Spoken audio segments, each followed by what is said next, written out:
this time we'll be taking a look at Raven from Series 15 of the DC Universe Classics. And Raven is the second fan-selected character based on a poll done through Wizard, I believe, or Toy Fair. Looking at the back of her card here, you of course see her picture, her biography and statistics, as well as the other figures in this wave: Golden Pharaoh, Olmec, Gem, Martian Manhunter, Starman, the Sinestro Corps Batman, and the Collect and Connect figure Validus. Now, the two figures with variants are Martian Manhunter with an alien or Martian look to him, and the Jack Knight Starman, as opposed to the Golden Age Starman.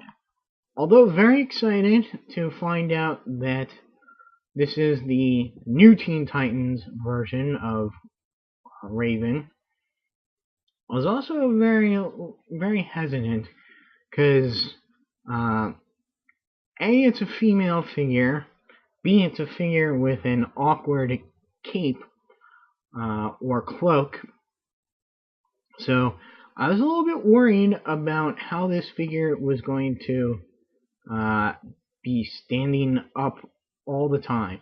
But I must admit that they've done their job very well with this figure. It stands up very, very well.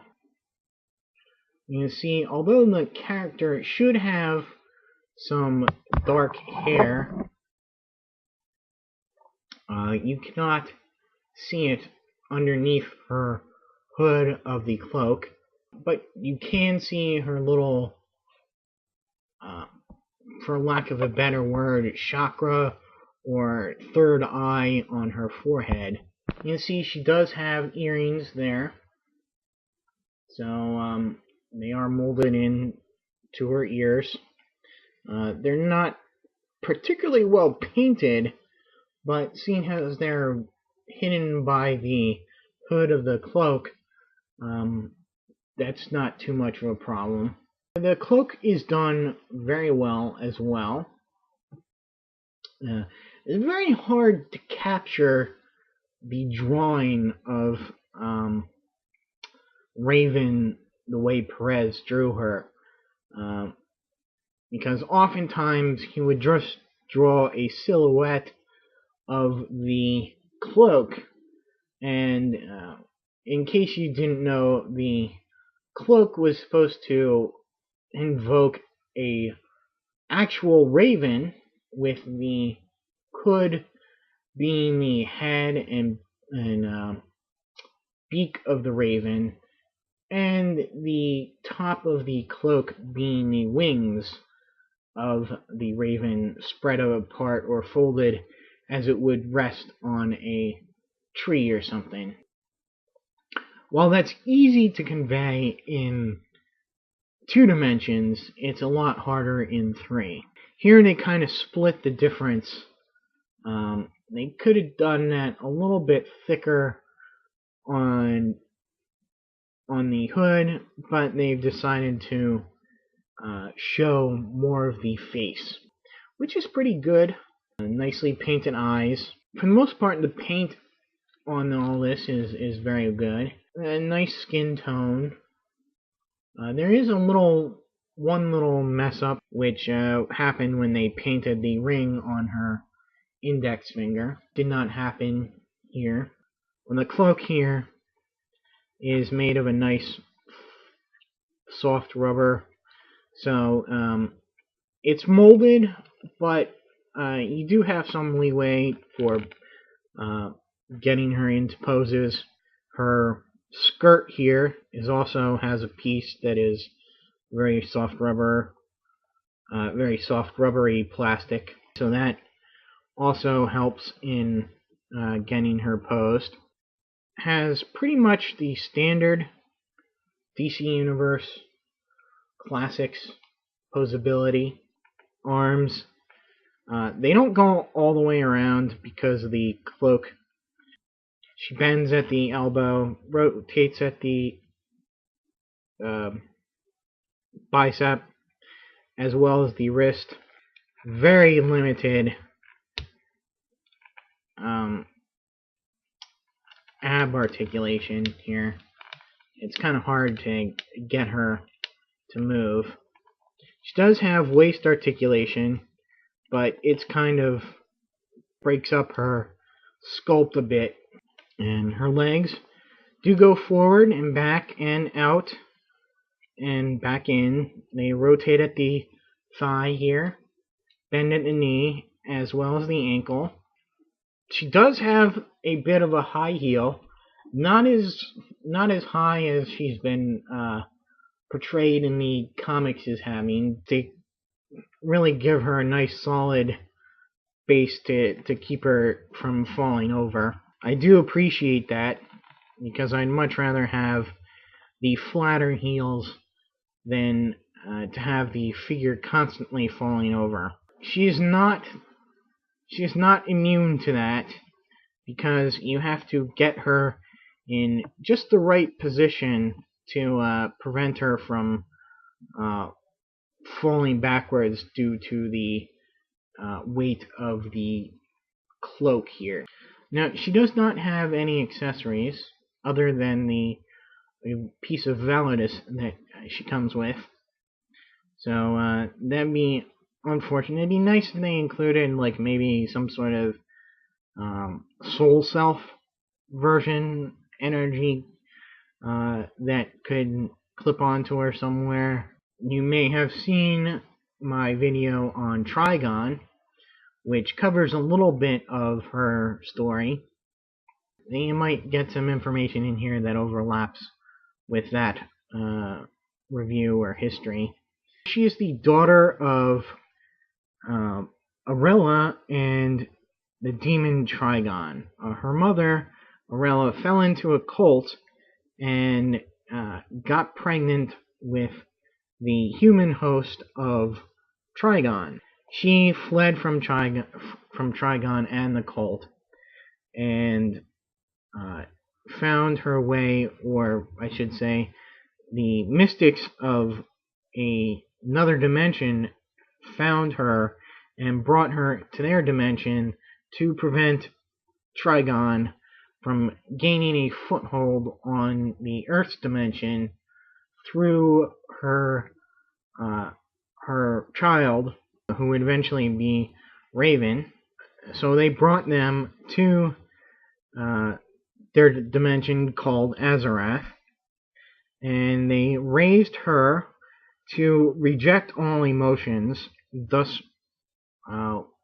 hoping to prevent her father to gain the link to come into Earth dimension. However, Trigon finds a way to circumvent this, and she becomes aware of this fact, runs away from Azarath to Earth, and she heads off to warn the Justice League about Trigon, but the Justice League, because they don't know who she is, and because Zatanna senses the evil of Trigon in her, they don't trust her.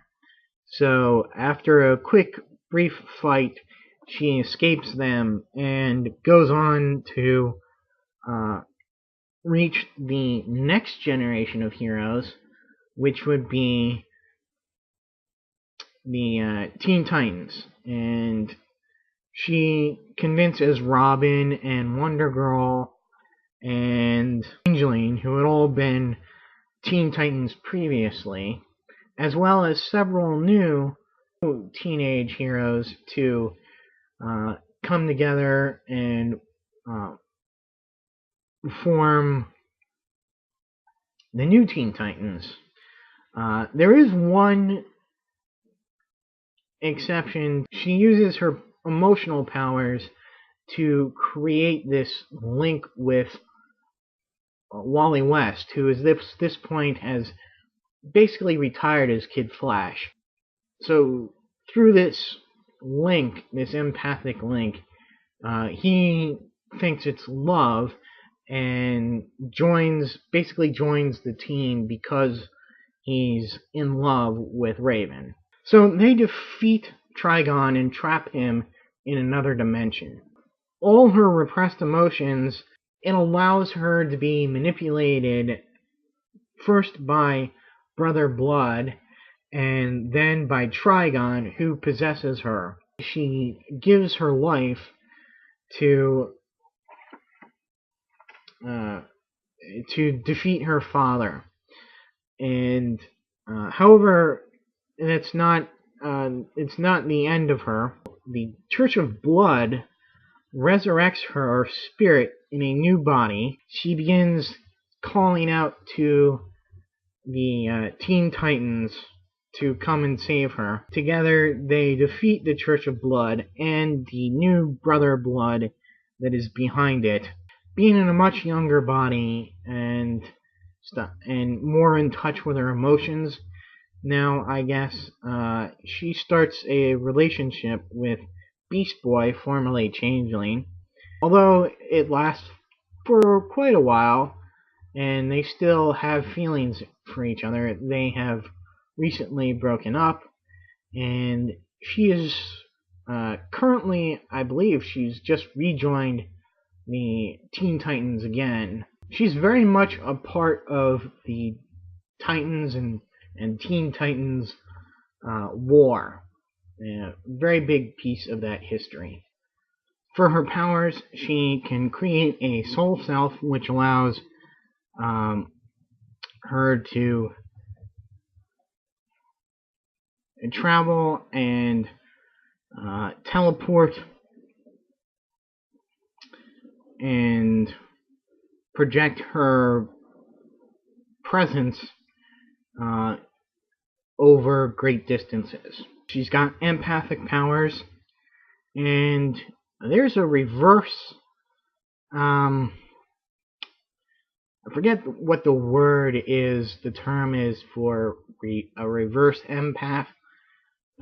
She can make other people feel what she's feeling. Rather than feeling those emotions from other people, she can create them in other people. Being a big Titan, major Titan character, she's shown up in the Teen Titan cartoon. Slightly different, she has telepathic and telekinetic powers. Has more of a goth feel about her. It's great to have another Teen Titan, or being a fan of the George Perez, Marv Wolfman, New Teen Titans. This is a welcome addition to that line. I can't wait for next series when we get a Robin, and hopefully down the line they'll do a slightly taller build for the Wally West Kid Flash, so he doesn't look quite so out of place. That's all for now.